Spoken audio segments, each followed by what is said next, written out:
سب سے بڑی سلطنت اور سب سے زیادہ اختیارات اور ایسی مخلوق پر اختیار جس مخلوق پر اللہ نے انسانوں کو اختیار نہیں دیا، وہ اللہ نے اختیارات دیے ہیں سلیمان علیہ السلام کو۔ ہوا پر بھی اختیار دے دیا۔ ہوا تمام مخلوق میں سب سے زیادہ قوی مخلوق ہے،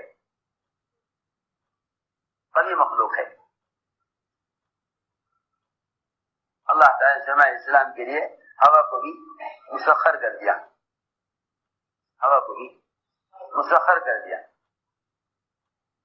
جدھر کو چاہیں ادھر کو چلے،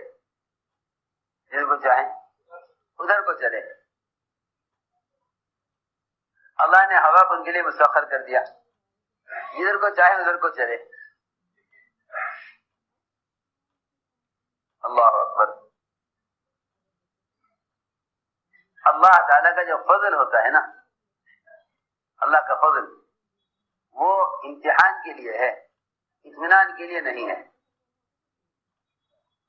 اللہ کا فضل امتحان کے لیے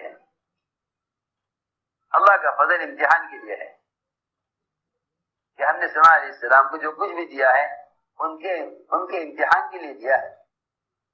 تو جب ایک نبی کو ساری مخلوق پر اختیار، جنات پر، شیاطین پر، انسانوں پر، پرندوں پر، ہوا پر، سب پر اختیار، اور نبی کو دیا، اور وہ سارے اختیارات دیے ہیں امتحان کے لیے۔ بھائی دھیان سے سننا بات، وہ سارے اختیارات دیے امتحان کے لیے، تو بتاؤ اس زمانے میں مسلمانوں میں سے جس کے بعد جو سبب ہے وہ سبب اطمینان کے لیے کیسے ہو سکتا ہے؟ سارے اسباب امتحان کے لیے ہیں، اسباب سارے امتحان کے لیے۔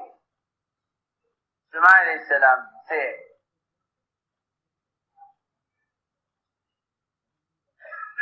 نے فرمایا کہ بلقیس کا تخت کون یہاں حاضر کر سکتا ہے؟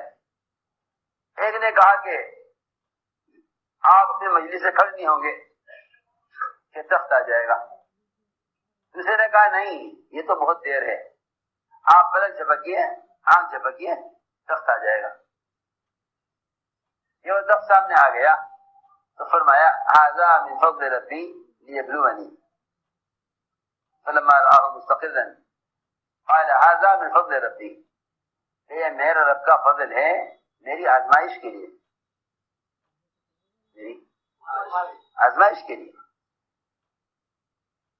میں نے عرض کیا کہ انبیاء علیہ السلام کو بھی اللہ تعالیٰ جو اسباب دیتے ہیں وہ آزمائش کے لیے دیتے ہیں،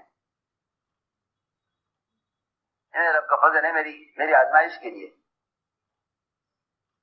چنانچہ سلیمان علیہ السلام کو یہ خیال ہوا کہ جب اللہ نے مجھے اتنے اسباب دیے، اللہ نے مجھے اتنے اختیارات دیے، کیوں نہ میں نے اختیارات کو اللہ کے کام کے لیے استعمال کروں۔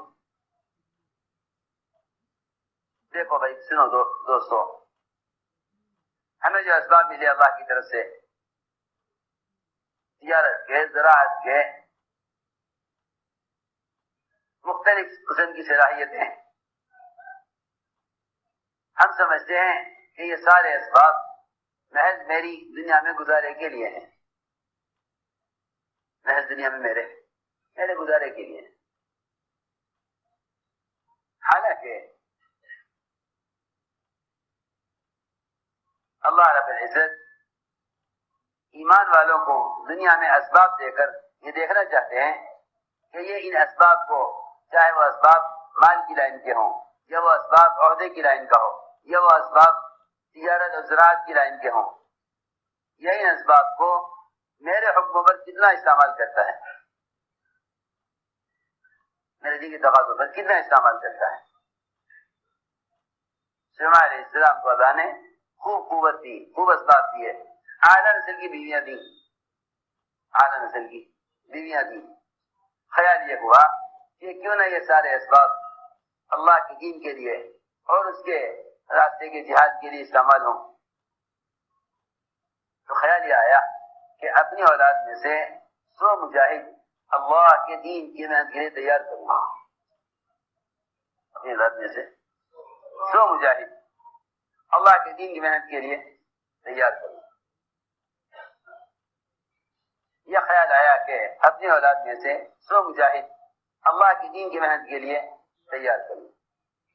اس ارادے سے 100 بیویوں سے صحبت کی. 100 بیویوں سے صحبت کی کہ 100 مجاہد اللہ کے راستے کے لیے تیار ہوں. اللہ کی شان 100 بیویوں میں سے ایک بیوی کو حمل ٹھہرا, 99 بیویوں کو حمل نہیں ٹھہرا. سنو غور سے بات. حالانکہ نیک ارادہ ہے, یہ 100 تاجر 100 عہدیدار نہیں چاہتے, یہ 100 مجاہد چاہتے تھے.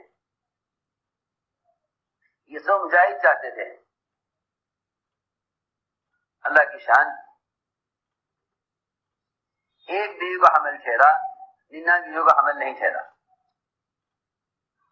حالانکہ ارادہ کتنا اچھا ہے.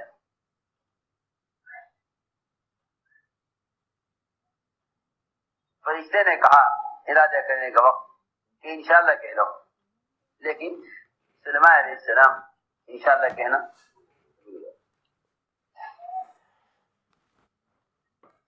تم اگر اللہ تعالی سے اللہ کی قدرت کو اپنے ساتھ لینا چاہتے ہو تو اپنے ارادے کو اللہ کی مشیت پر موقوف کرو. اپنے ارادے کو اللہ کی چاہت پر موقوف کرو. سلیمان علیہ السلام نے 100 بیویوں سے صحبت کی, ایک کو حمل ٹھہرا, 99 عورتوں کو حمل نہیں ٹھہرا. اور یہ حمل بھی جان پڑنے سے پہلے ضائع ہو گیا.